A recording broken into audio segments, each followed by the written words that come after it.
Hello friends, PSC പഠിച്ചു തുടങ്ങുന്നവർ എന്തൊക്കെ കാര്യങ്ങളാണ് ചെയ്യേണ്ടത്, ആദ്യമായി പഠിച്ചു തുടങ്ങുന്നവർ എങ്ങനെ PSC പ്രിപ്പയർ ചെയ്ത് തുടങ്ങണം എന്നീ കാര്യങ്ങളൊക്കെയാണ് ഈ വീഡിയോയിൽ ഇൻക്ലൂഡ് ചെയ്തിട്ടുള്ളത്. PSC ആദ്യമായിട്ട് പ്രിപ്പയർ ചെയ്യുന്നവർ ബേസിക്കായിട്ട് ചെയ്യാനുള്ള ഒരു കാര്യമാണ് PSCയിൽ നമ്മൾ രജിസ്റ്റർ ചെയ്യണം. PSCയുടെ സൈറ്റിൽ നമ്മൾ രജിസ്റ്റർ ചെയ്ത് നമുക്കൊരു സ്വന്തമായിട്ടൊരു പ്രൊഫൈൽ ക്രിയേറ്റ് ചെയ്യണം. അതിനുശേഷം പിന്നെ വരുന്ന നോട്ടിഫിക്കേഷനൊക്കെ കൃത്യമായിട്ട് അപ്ലൈ ചെയ്യണം. ഇപ്പോൾ നിലവിൽ വരുന്നത് അടുത്തതായിട്ട് company board assistant, company board LGS, Bevco LD എന്നീ എക്സാമൊക്കെ ഇനിയിപ്പോൾ വരാനിപ്പോൾ. അപ്പോൾ ഇതിനൊക്കെ നോട്ടിഫിക്കേഷൻ വരുമ്പോൾ തന്നെ ഡേറ്റ് കഴിയുന്നതിന് മുന്നേയിട്ട് ആദ്യം തന്നെ അത് അപ്ലൈ ചെയ്യണം.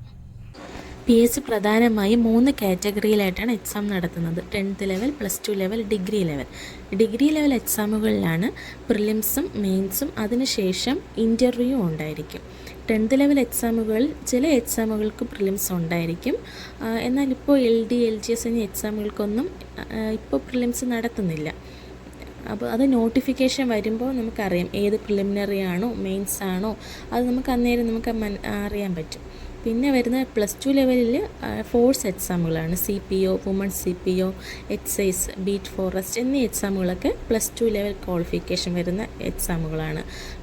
അങ്ങനെ 3 കാറ്റഗറി എക്സാമാണ് PSC പ്രധാനമായും നടത്തുന്നത്. അതിൽ നമുക്ക് ഏതാണോ ഏത് നോട്ടിഫിക്കേഷനാണ് വരുന്നത്, നമുക്ക് ഏത് ജോലിയാണ് വേണ്ടത് അത് നോക്കിയിട്ട് അതിന് വേണ്ടി അത് എയിം ചെയ്ത് പഠിക്കുന്നത് ബെറ്റർ ആയിരിക്കും. ഇനി എങ്ങനെയാണ് PSC പഠിച്ച് തുടങ്ങേണ്ടതെന്ന് നോക്കുമ്പോൾ, ഓൺലൈനായിട്ട് നമുക്കൊരു കോഴ്സിൽ ജോയിൻ ചെയ്തോ, ഓഫ്ലൈനായിട്ട് ഒരു PSC കോച്ചിങ് സെൻറ്ററിൽ പോയോ, അല്ലെങ്കിൽ സെൽഫ് സ്റ്റഡി ആയിട്ട് നമുക്ക് സ്വന്തമായിട്ട് പ്രിപ്പയർ ചെയ്ത് അങ്ങനെയും പഠിക്കാം.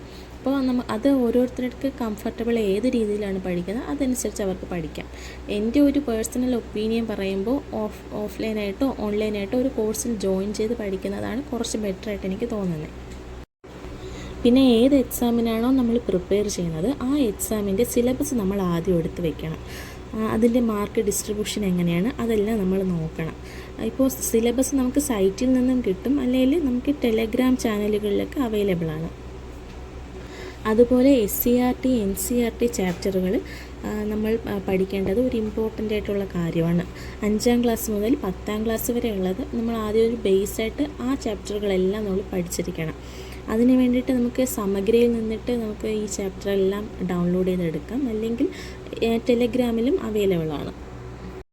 പിന്നെ നോക്കേണ്ടത് പ്രീവിയസ് ക്വസ്റ്റ്യൻ പേപ്പേഴ്സാണ്. അത് നമുക്ക് PSCയുടെ സൈറ്റിൽ നിന്നിട്ട് ഡൗൺലോഡ് ചെയ്തെടുക്കാൻ പറ്റും. ആദ്യം നമ്മൾ ചെയ്ത് നോക്കുമ്പോൾ മാർക്ക് കുറവായിരിക്കും, പക്ഷേ നമ്മൾ ഡെയിലി ഒരു PYQ ചെയ്ത് നോക്കുന്നത് നമ്മുടെ മാർക്ക് നല്ലപോലെ മാറി വരുന്നതിന് ഹെൽപ്ഫുള്ളാണ്. മാത്സ്, ഇംഗ്ലീഷ്, മലയാളം സബ്ജക്റ്റുകൾ ഡെയിലി പഠിക്കണം. ഈ സബ്ജക്റ്റുകൾക്ക് പ്രത്യേക ഇമ്പോർട്ടൻസ് കൊടുത്ത് പഠിക്കേണ്ട സബ്ജക്റ്റുകളാണ്. അതുപോലെ കറണ്ട് അഫെയറും ഡെയിലി പ്രിപ്പയർ ചെയ്യണം. അപ്പോൾ ഇതൊക്കെ ആകുമ്പോൾ തന്നെ ആദ്യമായിട്ട് PSC പഠിച്ച് തുടങ്ങുന്ന ഒരാൾക്ക് ഒരു ബേസിക് ഐഡിയ കിട്ടിയിട്ടുണ്ടാകും. അതുപോലെ പഠിച്ച കാര്യങ്ങൾ നമ്മൾ ആഴ്ചയുടെ അവസാനം ഒന്ന് റിവിഷൻ ചെയ്യണം.